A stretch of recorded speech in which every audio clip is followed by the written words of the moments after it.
कहते हैं भगवान भास्कर। तो यहाँ पर कहते हैं यानी जीव अपने कर्मों के अनुसार, जीव का 3 प्रकार से जन्म होता है। जीव के 3 शरीर होते हैं, 3 प्रकार के जन्म होते हैं। पहले सबसे पहले परमात्मा की जीव एक कर्म करता है तो कर्म के अनुसार स्वर्गलोक में जाता है। वो स्वर्गलोक से फलों को भोग करके, पुण्य वाले कर्मों को फल भोग करके, अथवा नारकीय फल भोग, नारकीय जो कर्म है ना उनके भी फलों को भोग करके वह पर्जन लोक में जाता है। कहते हैं स्वर्गलोक में गया तो वो तो सीधा पर्जन लोक में जाएगा द्यूलोक से, किंतु जो नारकीय योनि में गया हुआ वो कैसे जाएगा? उसके लिए तो आकाश में नहीं जा सकता, उड़ नहीं सकता। तो उसके लिए भी कहते हैं कि जो नारकीय योनि में गया है वो नारकीय योनि में जाने के पश्चात वह जीव उसके भी प्रारब्ध कर्मों के अनुसार वह सूक्ष्म बन जाता है, जलमय हो जाता है। उसका शरीर जलमय होने के पश्चात वह भी जीव पर्जन लोक में चला जाता है ईश्वर की इच्छा से, ईश्वर की प्रेरणा से। तो ईश्वर की प्रेरणा से पर्जन लोक में जा करके फिर वह बादल के माध्यम से, वर्षा के माध्यम से पृथ्वी लोक में आता है। तो पृथ्वी लोक में आकर के फिर वह पुरुष के शरीर में जाता है, तो उसके बाद फिर माता के शरीर में जाता है। नहीं तो जो कीड़े मकोड़े बनने हैं वो कैसे उनका जन्म होगा? इस प्रकार से जन्म हो जाता है। अथवा अरे वही जीव ईश्वर की इच्छा से यदि नार की योनि में जन्म लेना है, पशु पक्षी की योनि में जन्म लेना है तो घास फूस में प्रवेश कर जाता है। और यदि मनुष्य शरीर में प्रवेश जन्म लेना है तो वह ही अन्न में, दूध में और भ्री फल आदि में प्रवेश कर जाता है जल के माध्यम से। इस प्रकार से उसका जन्म होता है।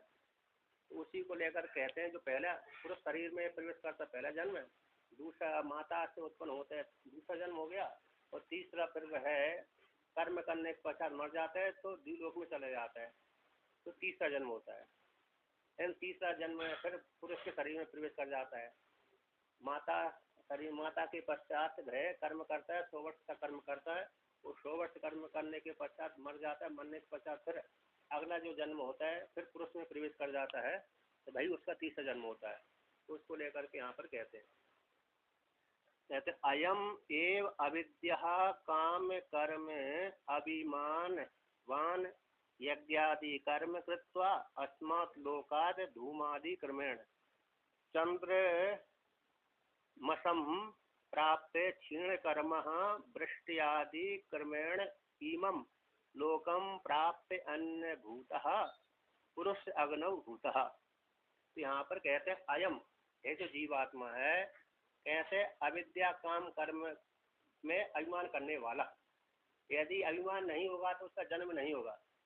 तो अविद्या काम कर्म से युक्त होकर के अभिमान करने वाला, अविद्या काम कर्म में अभिमान करने वाला ऐसा जो जीवात्मा है अज्ञानी जीवात्मा। कहते हैं यज्ञादि कर्म कृत्वा, यज्ञादि कर्मों को करके अस्मात् लोकात, इस लोक से। अब यहाँ पर यज्ञादि कर्म करने से उसको पुण्य की प्राप्ति हो गई, फिर उस कर्म करते करते उसके 100 वर्ष हो गए। तो 100 वर्ष हो जाने के पश्चात श्रुति कहती है कुर्वन्ने व्यय कर्माणि जीवी सतम सम। 100 वर्ष तक कर्म करता हुआ व्यक्ति निष्काम पूर्वक कर्म करता हुआ 100 वर्ष तक जीने की इच्छा करे, तो 100 वर्ष तक कर्म किए, करने के पश्चात उसका प्रारब्ध, शरीर का प्रारब्ध कर्म समाप्त हो गया, फिर मर गया। तो मरने के पश्चात कहते हैं अस्मात् लोकात, इस लोक से, इस शरीर को छोड़ करके धूमादि क्रमेण, धूमादि क्रम से चंद्रमशम, चंद्र लोक को प्राप्त हो जाता है। धूमादि मार्ग, 2 मार्ग है, एक उत्तरायण मार्ग है, एक दक्षिणायन मार्ग है। कहती उत्तरायण मार्ग कौन जाता है? उपासक जाता है। जिसने हिरण्यगर्भ की उपासना करी है वो आदित्य शुक्ल मार्ग को जाता है, सूर्य मार्ग को प्राप्त होता है। उत्तरायण मार्ग, उत्तरायण मार्ग, सूर्य मार्ग, शुक्ल आयन जो उपासना करने वाले जाते हैं। ये पर्यायवाची नाम है। हाँ, उत्तरायण मार्ग, शुक्ल मार्ग और सूर्य मार्ग, ये 3-4 नाम उसके हैं। और धूम मार्ग, दक्षिणायन मार्ग, चंद्र मार्ग, ये 3 नाम इसके हो गए। तो कहते हैं धूमादि क्रम से। तो आदि शब्द, आदि जो धूम आदि बोल दिया तो शुक्ल मार्ग भी आ जाएगा। तो ऐसा है। तो अरे उपासना करने वाला तो आदि तत्व से शुक्ल मार्ग को जाएगा, उत्तरायण मार्ग से जाएगा, और जो कर्मी है, केवल कर्मी है, वो चंद्र लोक को जाएगा, दक्षिणायन मार्ग से जाएगा। ऐसा दक्षिणायन मार्ग से जाने वाला चंद्र समम, इन चंद्र लोक को प्राप्त करते हैं, है ना। तो चंद्रमा लोक को प्राप्त होकर के क्षीण कर्म वहां पर गया, पूर्व लोक में चला गया, अथवा पितृलोक में चला गया, तो पितृलोक में जा करके चंद्रलोक को प्राप्त होकर के है। तो ऐसा व्यक्ति वहां पर जा करके क्या हुआ, उसने कर्मों का फल होगा, जो भी उसने कर्म, पुण्य कर्म किए होंगे, जितने भी कर्म किए होंगे, दत्त से पूर्त है और यज्ञ आदि है, ऐसे जो कर्म किए थे उसने, दान दान दिया था, पूजन किया था, संध्या बंदन आदि करी थी, और गरीबों की मदद करी थी, और विवाह आदि करवाए थे उसने, है ना, कन्यादान आदि किया था, उस पुण्य के माध्यम से वह व्यक्ति चंद्रमा लोक को, धूमार के माध्यम से चंद्रलोक को प्राप्त हो गया, इन पृथ्वीलोक को प्राप्त हो गया। और पृथ्वी अरे उस लोक को, पृथ्वीलोक को प्राप्त होकर के वहां पर उसने कर्म की, और कर्मों के पुण्यों का फल उपभोग किया। तो कर्मों के पुण्यों का उपभोग करके तो क्षीण कर्मा, उसके जो पुण्य कर्म थे वो क्षीण हो गए। तो क्षीण कर्म हो जाने के पश्चात कहते वृष्टि आदि क्रमेण, तो वृष्टि आदि क्रम के माध्यम से, तो दूलोक से और चंद्रलोक से जब उसको देख लिया कि मेरे आज से 7वें दिन मेरे सारे पुण्य समाप्त हो जाएंगे, है ना, तो 7वें दिन, 1 महीना पहले से जैसे व्यक्ति, मरने वाले व्यक्ति को सूचना मिल जाती है कि 1 साल बाद मेरी मृत्यु होने वाली है, तो उस प्रकार के स्वप्न आते हैं। और 6 महीना बच्चे हैं तो 6 महीना में उस प्रकार के स्वप्न आते हैं कि 6 महीने बाद मेरा शरीर छूट जाएगा। फिर 1 महीना बच्चा हुआ तो उस प्रकार के स्वप्न आएंगे। फिर 8 दिन का बच्चा हुआ है समय, 8 दिन में उस प्रकार के मरने के सूचक आएंगे। कल ही मरना है तो उसको इस प्रकार से सूचक आएंगे, स्वप्न आएंगे कि मेरी कल मृत्यु होने वाली है पक्की। तो उसी प्रकार से इस कर्मी को, रूपासक को इस प्रकार से सूचना मिल जाती है कि मेरे इतने पुण्य बचे हैं, अब शरीर छूटने वाला है। उसी चिंता से होकर के उसका शरीर गल जाता है, जलमय हो जाता है। तो जलमय हो जाने से वह पृष्टि आदि पर्जन लोक में जाता, चंद्रमा के माध्यम से वहां से चंद्रलोक गया था, तो चंद्रमा में सूक्ष्म जो शीतांश है, उस शीतांश के माध्यम से बादल में आ गया, है ना। तो बादल के माध्यम से जब बादल हो गया, बादल में आ गया, तो वर्षा का समय आ गया, वर्षा के माध्यम से पृथ्वी में आ गया। कहते हैं वृष्टि आदि क्रम से ईमम लोकम, ईमम लोक का अर्थ हुआ पृथ्वी लोक है। तो पृथ्वी लोक को प्राप्त होकर, वर्षा के माध्यम से पृथ्वी लोक को प्राप्त होकर के अन्नभूता, अन्नभूत हो गया, यानी किसी भ्री में चला गया। गेहूं, चावल, जौ आदि जो धनिया है, जो है सब्जी है, फल है, और भोजन आदि है, उसमें चला गया, उसमें जा करके अन्नभूत हो गया, अन्न के साथ एक ही भूत हो गया। तो अन्न को क्या किया उसने, उस अन्न को पुरुष ने खा लिया। कहते हैं पुरुष आग्नव होता, वह ही जीव अन्नभूत होता हुआ जीव पुरुष रूप अग्नि में हुत हो गया, अथवा पुरुष ने उसको खा लिया। तो पुरुष ने जैसे ही खा लिया तो पहले ही द्युलोक में अथवा चंद्रलोक में अग्नि, पहली अग्नि हुई, दूसरी अरे पर्जन लोक हुई अग्नि, तीसरी अग्नि हुई पृथ्वी लोक, और चौथी अग्नि में जो पुरुष अग्नि हो गई। ऐसी पुरुष अग्नि में हुत हो गया, अर्थात वह जीवात्मा पुरुष में प्रवेश कर गया अन्न के माध्यम से। तो अन्न के माध्यम से प्रवेश कर जाने के पश्चात उसके पूरे शरीर में प्रवेश व्याप्त हो गया। कहते तस्मिन पुरुषे हा वही हावा अयम संसारी रसादिक्रमण आदिता कृतमतो रेतो रूपेण गर्भो भवति इति एतद् आह। कहते हैं तस्मिन, उस पुरुष में, तो कहते हैं उस स्थूल शरीर में, हाँ भाई निश्चित इत्यादि को धोतन करने वाले हैं कि है जो संसारी जीवात्मा है, रसादि क्रमेण, रसादि क्रम से, आदित्य प्रथम रूप से, रेत रूपेण, रेत रूप से, गर्भ भवती।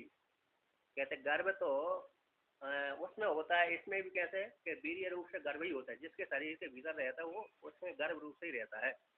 तो रेत रूप से गर्भ हो जाता है, यानी वीर्य रूप से परिणित हो जाता है, वीर्य के साथ एकीभूत हो जाता है।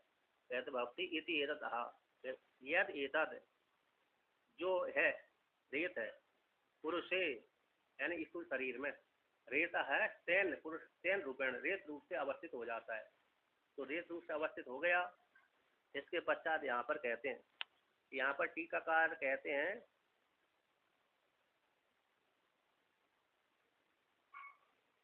यहाँ पर टीकाकार ने वर्णन कर दिया पुरुष में स्त्री, ऐसे स्त्री में गर्भ होते हैं ऐसे पुरुष में गर्भ नहीं देखता, ऐसी आशंका को लेकर कहते हैं जो भक्षित आदि अन्न का रस आदि क्रम से रेत रूप से परिणत होता है, परिणाम की प्राप्त हो जाने पर उसके साथ संश्लिष्ट का भी उसी प्रकार से रेत संश्लिष्ट रूप से रेत भाव की प्राप्ति हो जाने पर तेन रूप से पुरुष के शरीर में विद्यमान होता है, वही गर्भ कहलाता है कि नहीं।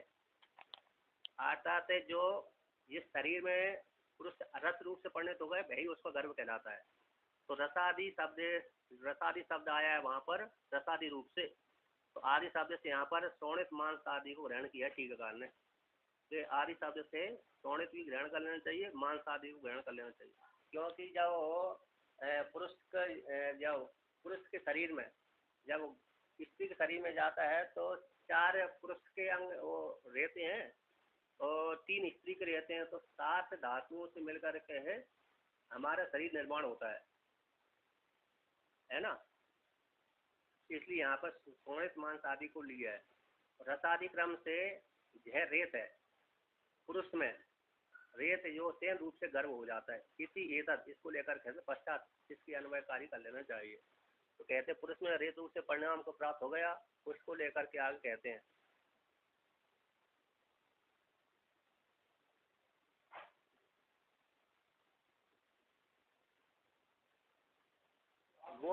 गौण रूप से यहाँ पर वर्णन किया है, गौण रूप से गुण वृत्ति को लेकर गर्भ हो जाता है वहाँ पर, है ना। जैसे स्त्री में होता है गर्भ ऐसा इसमें नहीं, ऐसे गुण वृत्ति को लेकर के यहाँ पर वर्णन कर दिया। जैसे अब आगे कहते हैं तच्चा एतद रेतो अन्नमयश्च पिंडस्य सर्वेभ्यो अंगेभ्यो अवयवेभ्यो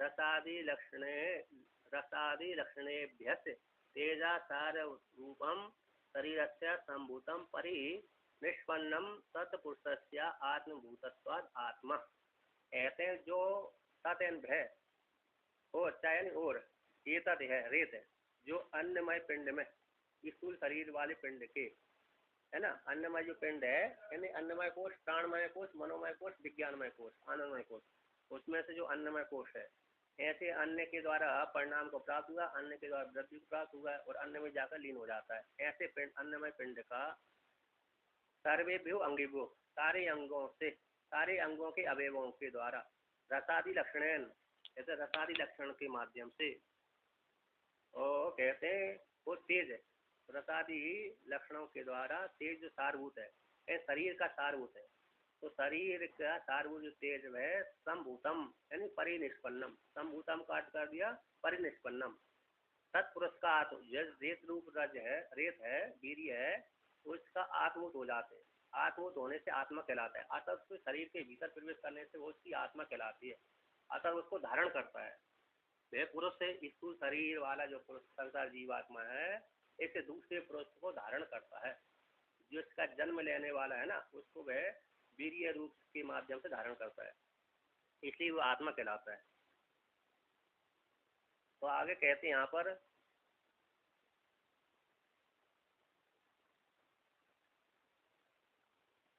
यहाँ पर वर्णन किया है रसादि लक्षण के द्वारा, रसादि धातु समुदाय रूप वाला होने से वो शरीर का, तेसा उनके जो अवयव चरम धातु वाला होने से, अंतिम धातु वाला होने से शरीर का सारभूत है, अंतिम धातु वीर्य के माध्यम से होता है। तो यहाँ पर कहते हैं अब जो आत्मा बन गया स्थूल शरीर के भीतर विराजमान है जीवात्मा, उसका आत्मा होने से आत्मा ही हो जाता है, उसका अंग हो जाता है।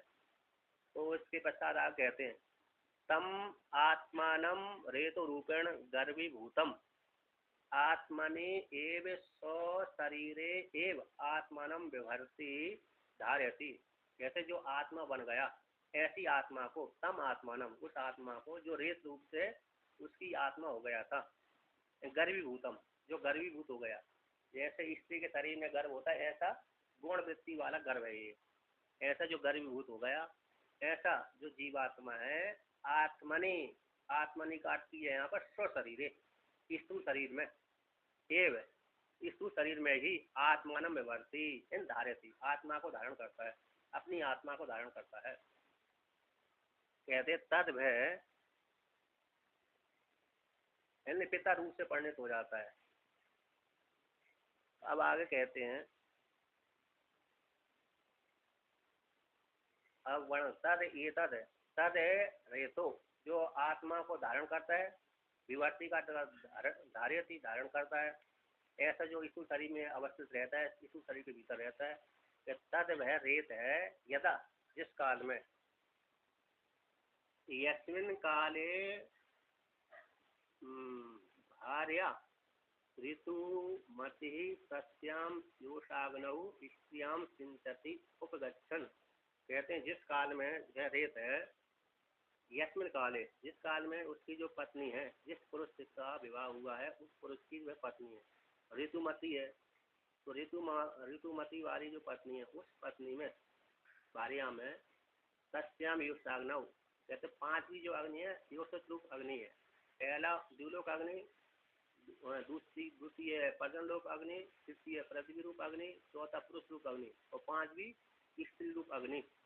तो ऐसी स्त्री रूप अग्नि में स्त्री में सिंचती, सिंचन करते, अपने वीर्य का सिंचन करते, उपगच्छन, उसके पास में जाता है, अतः पुरुष का वीर्य उसमें चला जाता है। अतः इसके अनंतर कहते हैं तद एतद रेत आत्मनो गर्भूतम जनयति पिता। इसके अनंतर तथा उस काल में, तथा उस काल में, कहता है जिस काल में तथा उस काल में, एनत का तो एतद है रेत को, है जो रेत है, आत्मनो अपना रेत को, गर्भूतम जो गर्भूत रेत है उस रेत को, जनयति पिता, पिता क्या करता है, पिता रूप जो पति है उसमें पहला जन्म देता है उसको, अर्थात अपने से निकालता है, इसी में सिंचन करता है, तो पहला जन्म हो गया, गर्भूत बालक को जन्म देता है। तद अस्या पुरुषस्या स्थानात् निर्गमनम रेतः शेख काले रेतो रूपेण आस्तः, रेतो रूपेण अस्तः है ना, संसारिणः प्रथमं जन्म प्रथम अवस्था अभिव्यक्ति तद एतत् उक्तम पुरस्तात् असौ आत्मा अमुम आत्मानम इत्यादि न। कहते हैं वे पिता उसको गर्भूत को उत्पन्न करता है, जनयति, तद भय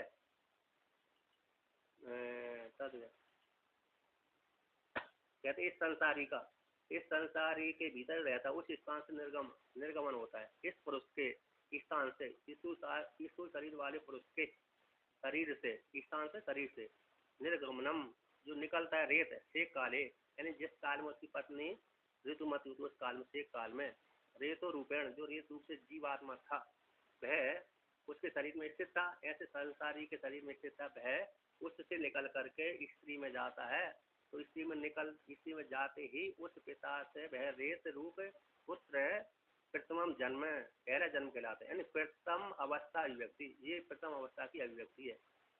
तो ये पहला उस जीव का पहला जन्म कहलाया, पहला शरीर हो गया। तद एतद रेत को उक्त कहा गया है, पुरस्तात् यानी पहले कहा गया है। असौ आत्मा अमुम आत्मा, यह जो आत्मा है यह इस आत्मा को धारण करता है इत्यादि के माध्यम से ऐत्रेय आरण्यक में वर्णन किया गया है। दूसरे 2-3-7 का मंत्र है।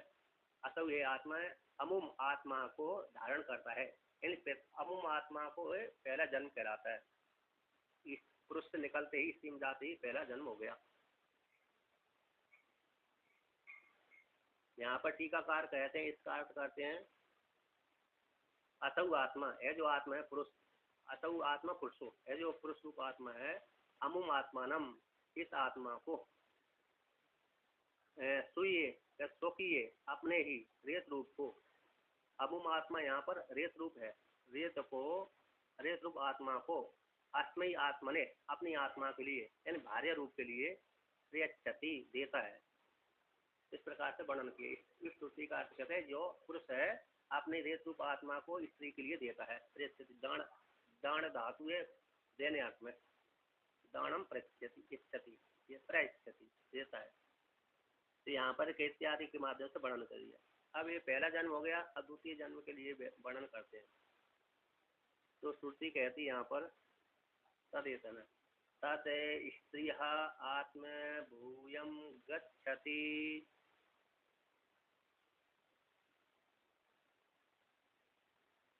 यथा स्वम अंगम ततः तस्माद एनाम न हिनस्ति।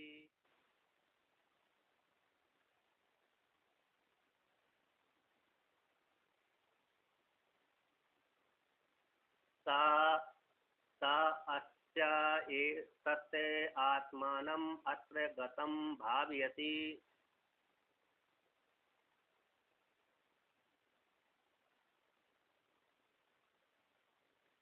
कहते हैं तत् वह जो जीव के द्वारा, पिता के द्वारा, पति के द्वारा अथवा पिता के द्वारा जो सृष्ट रेत था, स्त्री में सृष्ट था, तो स्त्री में सिंचन किया था, उस रेत को कहते स्त्रिया, स्त्री के साथ स्त्री में आत्मूयम गच्छति, आत्मभाव को प्राप्त हो जाए। जैसे पुरुष के भीतर आत्मभाव को रेत प्राप्त हुआ था, उसके नस नाड़ी में प्रवेश कर गया था तो आत्मभूत हो गया था। उसी प्रकार से जिस काल में ऋतुमती भार्या थी, ऋतु वाली थी, उस काल में उसने सिंचन किया, तो सिंचन करने के पश्चात जैसे स्त्री में गया तो स्त्री के आत्मभाव को प्राप्त हो गया वह रेत है।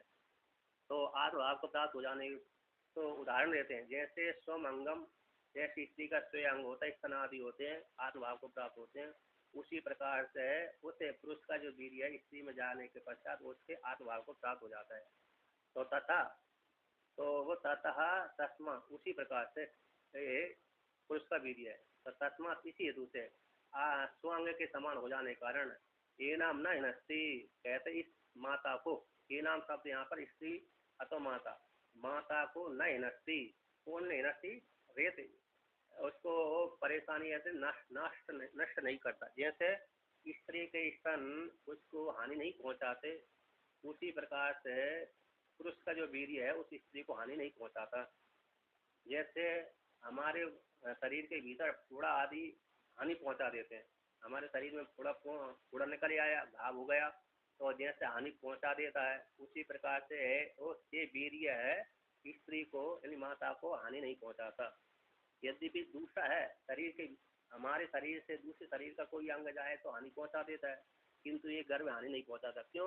उसमें हेतु दे देते हैं कि आत्मभूत हो जाता है, जैसे उसके अंग है आत्मभूत, स्त्री का अंग है, उसी प्रकार से भी आत्मभूत हो जाता है, इसलिए हानि नहीं पहुँचाता है। सा अस्य एतम आत्मानम अत्र गतम भावयति, कहते वह भी स्त्री भी इस पुरुष के जो वीर्य को, एतम इस आत्मा को, यानी वीर्य को आत्मरूप से स्वीकार कर लेती है। आत्मरूप से स्वीकार कर लेने के कारण वह अत्र गतम भावयति, जो अपने में आया हुआ है वीर्य उसको आत्मरूप से स्वीकार कर लेती है, यानी आत्मरूप से धारण कर लेती है।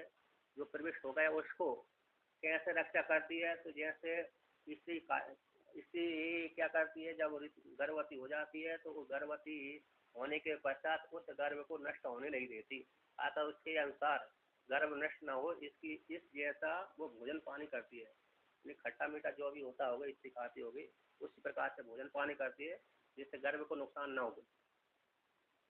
कहते हैं इस पुरुष का जो एतम गर्भ है, वीर्य रूप गर्भ है, उस गर्भ को इस स्त्री में आने के पश्चात गतम भावयति, आत्म से सेवन करती है, रक्षा करती है कि किसी प्रकार से मेरा गर्भ नष्ट हो जाओ, पिता पति का गर्भ है नष्ट ना हो अथवा पिता का गर्भ नष्ट ना हो, इस प्रकार से रक्षा करती है।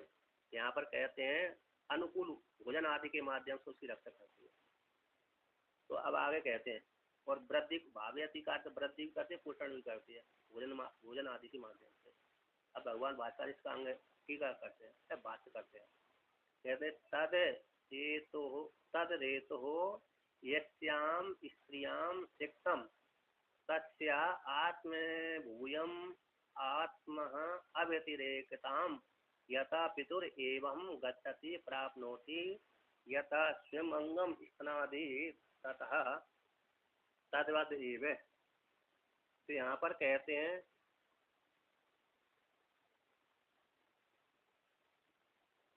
यहाँ पर टीकाकार ने प्रश्न कर दिया कि स्त्री के शरीर में प्रविष्ट पुरुष का जो रेत है स्त्री के शरीर में जाने से उपद्रव करने लगेगा, जैसे शरीर में लगा हुआ बाण उपद्रव करता है।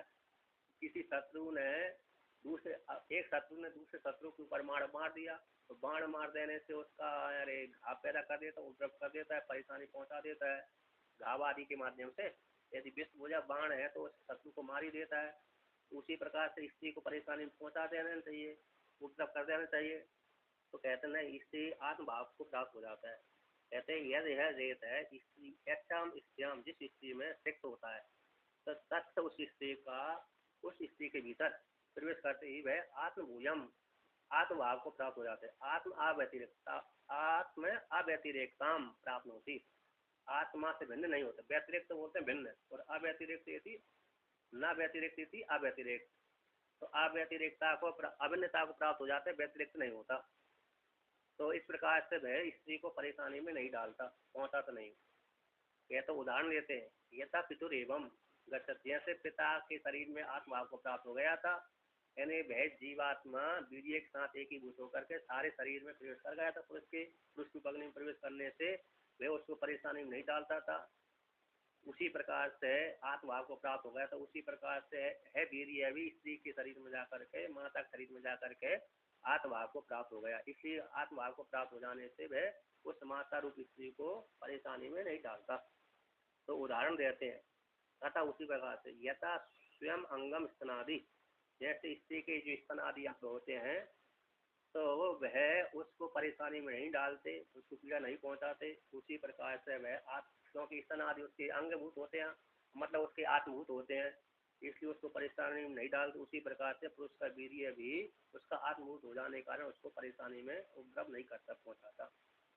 अब आगे कहते हैं जब उपद्रव नहीं पहुंचाता इसी हेतु के कारण, तो यहाँ पर टीकाकार ने कहे जैसे पिट का वर्ण रूप ग्रंथि आदि विशेष होता है, जैसे पिट का शरीर में कोई घाव पीड़ा पहुंचाते हैं, ऐसा घाव पीड़ा पहुंचा देता है पुरुष के शरीर में, तो किसी के जिसमें घाव लग गए वो पीड़ा पहुंचाते हैं, ऐसा ये नहीं पहुंचाता। तो इसी हेतु से उसको लेकर कहते हैं तस्मात् हेतु केना मातरम सा गर्भो न हिनस्ति पेट का अधिवत, ऐसी इसी हेतु से उसके आत्मभूत हो जाने के कारण, तस्मात् शब्द का अर्थ है माता के शरीर के साथ व्यतिरिक्त न होने से, अभिन्नता को प्राप्त हो जाने के कारण, है ना, अभिन्नता के माता के शरीर में जाने के पश्चात वह आत्मभाव को प्राप्त हो जाने से व्यतिरिक्त न होने के कारण, इसी हेतु से केना मातरम, इस माता को वह गर्भ न हिनस्ति, हिंसा नहीं पहुंचाता, उसको उपद्रव नहीं कराता, है ना, हानि नहीं पहुंचाता। तो जैसा उदाहरण दिया पिट का अधिवत, पिट का अधिवत मतलब जैसे हमारे शरीर में किसी ने बाण मार दिया, तो बाण मार देने से हमको हानि पहुंचा दी। ऐसे यदि विष भुजा बाण है, तो विष भुजा बाण है हमारे शरीर में पहुंचते ही वो हमको हमारे शरीर में क्या कर देता है, घाव कर देता है ना। तो पेट का शब्द यानी व्रण रूप ग्रंथि विशेष, पेट का शब्द का अर्थ किया है यहाँ पर टीकाकार ने व्रण रूप ग्रंथि विशेषा, यानी व्रण घाव हो गया। तो घाव मतलब बाण आदि के माध्यम से, है ना, तो बाण आदि के माध्यम से घाव हो जाता है, अथवा एक्सीडेंट आदि के माध्यम से घाव हो जाता है। तो बाणा है पेट का शब्द का अर्थ किया टीकाकार ने वर्ण रूप ग्रंथि विशेषा, स्फोट है ना, स्फोट घाव हो गया। बाण, किसी ने बाण मार दिया ना, तो बाण मार, पत्थर फेंक कर मार दिया, बाण मार दिया, अथवा ऊपर से ही गिर गए हम, तो घाव हो जाता है। तो व्रण बोल दिया, व्रण यानी घाव होता है, फोड़ा फुंसी हो गए, कोई चोट लग गई तो जिससे फोड़ा फुंसी हो गया, व्रण फोड़ा फुंसी को बोलते हैं। तो कहते हैं जो व्रण रूप ग्रंथि विशेषा, पेट का शब्द काट किया टीकाकार ने व्रण रूप ग्रंथि विशेषा, और व्रण शब्द काट कर दिया स्फोटा। टिप्पणी कार ने 11 नंबर टिप्पणी में लिखा है स्फोट विशेषा, नहीं घाव विशेष। तो जैसे घाव विशेष है तो उसी के ऊपर क्या शरीर में लग्न बाण के समान, शरीर में किसी ने बाण घुसा दिया, ढीला मार दिया, तो उससे बड़ा घाव हो गया। तो जैसे घाव हानि पहुंचाता है, उसी प्रकार से क्या ये माता के शरीर में हानि पहुंचाता है ये वीर्य? नहीं, ये हानि नहीं पहुंचाता है। यद्यपि बाहर का अलग है अंग, है ना, अलग होने के हानि पहुंचाते, जैसे बाण अलग होने के पश्चात जिस घाव लग जाता है, घाव लग जाने से हानि पहुंचाता, ऐसा वीर्य नहीं पहुंचाता। इसलिए इस माता को वह गर्भ नहीं नष्टी पिटकादि समान, पिटकादि घाव जैसे बाण आदि से, बाण आदि के माध्यम से घाव हो गया, घाव के माध्यम से उसको पीड़ा पहुंचाता है, तो ऐसे पीड़ा ही नहीं पहुंचाता। उसमें भगवान भास्कर अर्थ करते हैं, तो कहते हैं यस्मात् स्नादि स्वांगवद आत्मभूयम गतम तस्मात् न नस्ति न बाधता इति अर्थ। जिस प्रकार से स्त्री के स्तनादि अंग के समान हो जाता है, ऐसे स्त्री के स्तनादि अंग आत्मभूत होते हैं तो पानी नहीं पहुंचाते, उसी के समान बत यानी यहाँ पर बती पद है समानार्थ, उसी के समान आत्मभूयम गतम आत्मभूत को प्राप्त हो जाता है वह रेत है। इसी हेतु से आत्मभूत को प्राप्त हो जाने के कारण आत्मभाव को प्राप्त तो शरीर का अंग अंग हो गया, यानी माता शरीर में जाकर के वही है वह अंग हो गया, आत्मभूत हो गया। इसी हेतु से न नस्ती न बाधते इत्यार्थ, यानी माता को पीड़ा नहीं पहुंचाता, हानि नहीं पहुंचाता। कहते इसके पश्चात अब क्या करना चाहिए कि अब शरीर के उस जीवात मतलब पुरुष का बीज स्त्री शरीर में चला गया, आत्मभूत को प्राप्त हो गया, स्त्री को अब उस गर्भ नष्ट कर देना चाहिए, बीज को निकाल देना चाहिए। तो कहते न स अंतर्वतनी सह अंतर्वतनी एतम अस्य भर्तुर आत्मानम अत्र आत्मने उदरे गतम प्रविष्टम बुद्ध्वा भावयति वर्धयति परिपालयति गर्भ वृद्ध अश्नादि परिहारम अनुकूल अश्नादि उपयोगम चाह कुर्वती। कहते हैं जब अंतर्वतनी है तब स्त्री यानी स्त्री जो माता है गर्भिणी, अंतर्वतनी को बोल दिया यहाँ पर गर्भिणी, जो गर्भिणी स्त्री है वह एतम रेतम इस रेत को, किसके रेत को कहते अस्य भर्तु उसके पति के रेत को, आत्मानम पति का जो रेत है वो आत्मा है, उस आत्मा को वीर्य को है ना, वीर्य रूप आत्मा को अत्र आत्मने कहते अत्र आत्मने का उदरे भाई स्त्री जो माता है अपने उदर में जो पति यानी भर्ता का जो वीर्य गया है उस वीर्य को अपने उदर में प्रविष्ट हुआ जान करके कि मेरे उदर में मेरे घर में प्रवेश कर गया, ऐसे वीर्य को प्रविष्ट जान करके आतत में गर्भवती हो गई।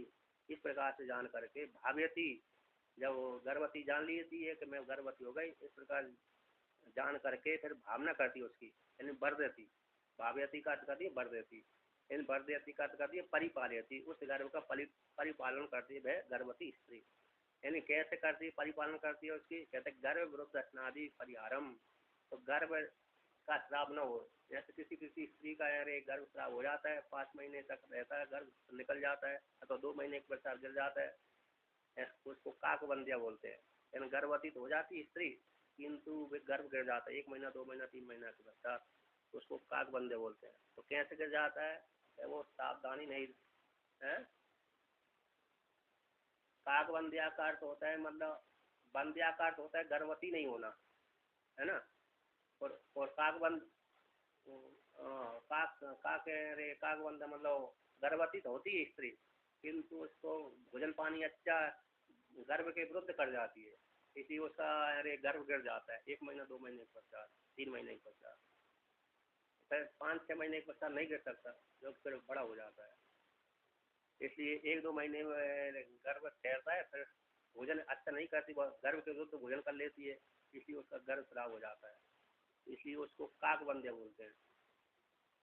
तो गर्भ विरुद्ध अस्नादि, जो गर्भ के विरुद्ध जो अस्नादि है उस अस्नादि का परिहार कर देती है, अर्थात जिससे गर्भ को हानि न पहुंचे, अपने भर्ता के उधर भर्ता के गर्भ है आत्मा है उसको हानि न पहुंचे, अर्थात मैं गर्भवती हूँ कहूँ मेरे गर्भ नष्ट न हो जाए, इस प्रकार से अनुकूलम कहते अनुकूल अस्नादि उपयोग, गर्भ के अनुकूल है ना, गर्भ की हानि न पहुंचे, जो मैं गर्भवती हूँ उसमें हानि न पहुंचे, गर्भ श्राप न हो, इसके अनुकूल ही अस्नादि भोजन आदि, अस्थान बोलते भोजन खाने पीने को ना, तो खाने पीने वाले भोजन उपयोगी भोजन उपयोग भोजन करती है जिससे गर्भ के ऊपर हानि नहीं पहुंचती